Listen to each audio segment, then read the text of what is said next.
अगर free and fair election होता है, जिसकी उम्मीद मुझे बहुत कम, तो भारतीय जनता पार्टी का सफाया हो जाएगा।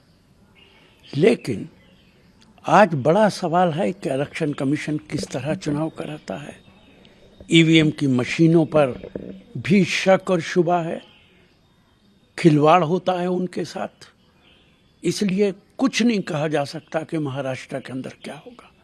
हमने छत्तीसगढ़ के अंदर देखा है, मध्य प्रदेश के अंदर देखा है, और अब हरियाणा के अंदर सारे एग्जिट पोल कह रहे थे, हरियाणा का हर नागरिक कह रहा था कि कांग्रेस पार्टी की सरकार बनेगी, लेकिन नतीजा आते आते कुछ और आया है। इसलिए महाराष्ट्र के अंदर सारे विपक्ष को दबाव बनाना चाहिए कि ईवीएम से चुनाव ना होकर बैलेट पेपर से चुनाव हो, वरना मुझे शक है कि महाराष्ट्र भारतीय जनता पार्टी की सरकार और इलेक्शन कमीशन कुछ भी कर सकते हैं। मेरा है कि अगर इजराइल 600 किलोमीटर दूर से घर बैठे बैठे पेजर और वॉकी टॉकी के जरिए लोगों को मार सकता है, तो ईवीएम की तो कोई औकात ही नहीं है। और प्रधानमंत्री के बहुत अच्छे रिश्ते हैं इजराइल के साथ।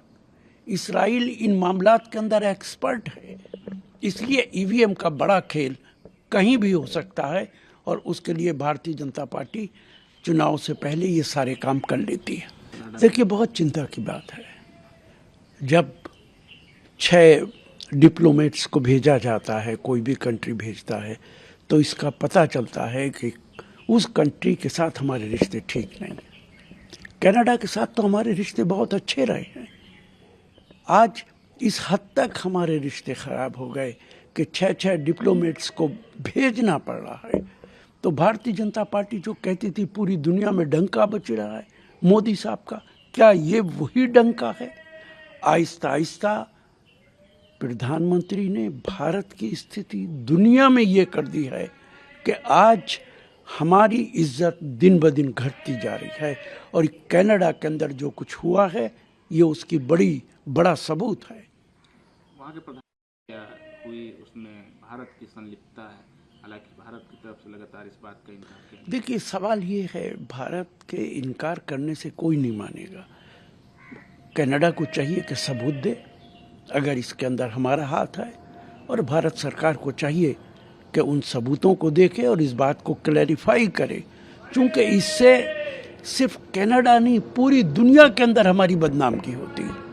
ऐसा वाकया सिर्फ कनाडा के अंदर नहीं हुआ है, कई मुल्कों के अंदर इस तरीके के वाकयात हुए हैं। अमेरिका में भी हुए हैं, पाकिस्तान में भी हुए हैं, जिन पे हम पर इल्ज़ाम लगाया जाता है।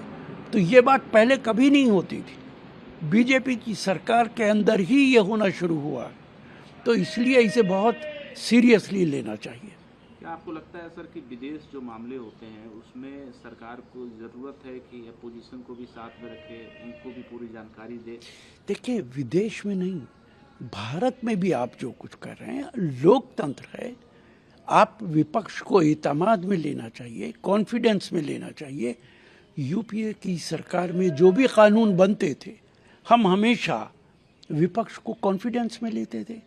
इनके लीडर ऑफ अपोजिशन अगर अमेंडमेंट चाहते थे वो अमेंडमेंट कर देते थे।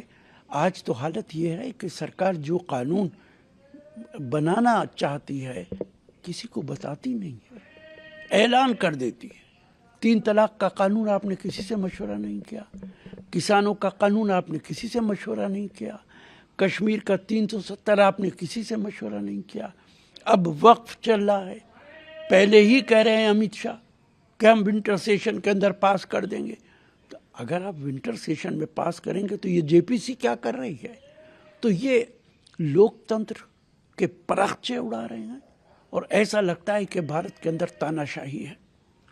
सर, मीटिंग के लिए आज से पाकिस्तान में रहेंगे, इस्लामाबाद में, तकरीबन 9 वर्षों के बाद भारत सरकार का कोई मंत्री पाकिस्तान। देखिए, एक तरफ ये सरकार कहती है कि पाकिस्तान से हम कोई बात नहीं करेंगे, और अब हमारी विदेश मंत्री मीटिंग में जा रहे हैं, तो क्या वहाँ ज़बानें बंद करके बैठेंगे? बात तो करनी पड़ेगी।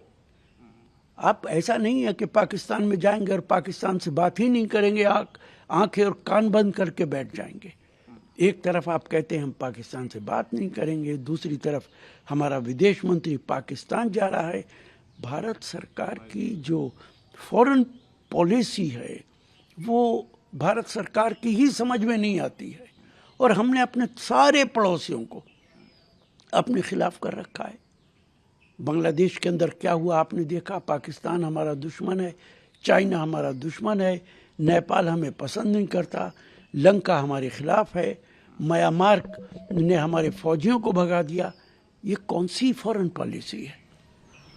सर, कल अपोजिशन के तमाम जो सांसद हैं वो मीटिंग में पहुंचे थे पार्लियामेंट में।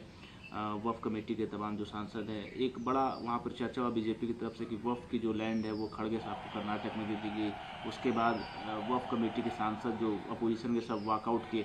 आपको लगता है कि इस तरीके का वाक़या होना चाहिए? देखिए,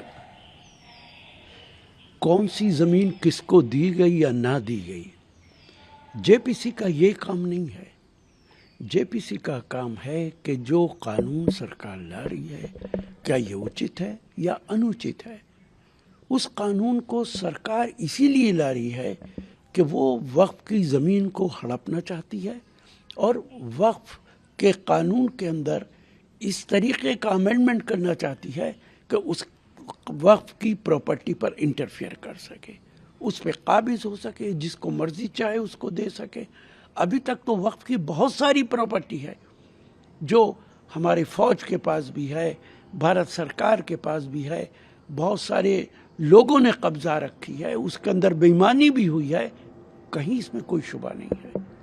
लेकिन अमेंडमेंट करके तो आप वक्फ को ही ख़त्म कर देंगे। तो देखिए, अगर वो इस तरीके का बयान दे रहे हैं तो जब भी कोई गुंडा इस देश में किसी को धमकी दे तो उसे चाहिए कि वो जाके माफ़ी मांग लिया करे। अगर देश में कोई कानून नहीं है, कानून का राज नहीं है, तब तो फिर भारत के अंदर यही होना चाहिए, जिससे डर लगे उससे माफ़ी मांग लो, जो धमकी दे दे उससे माफ़ी मांग लो, कानून को उठा कर रख दो। किसी लोकतांत्रिक देश के अंदर जहाँ कानून का राज है वहाँ इस तरीके का बयान दुर्भाग्यपूर्ण है। और महाराष्ट्र के अंदर, बॉम्बे के अंदर जिस तरीके से बाबा सिद्दीकी को मारा गया, ये तो बहुत चिंता की बात है।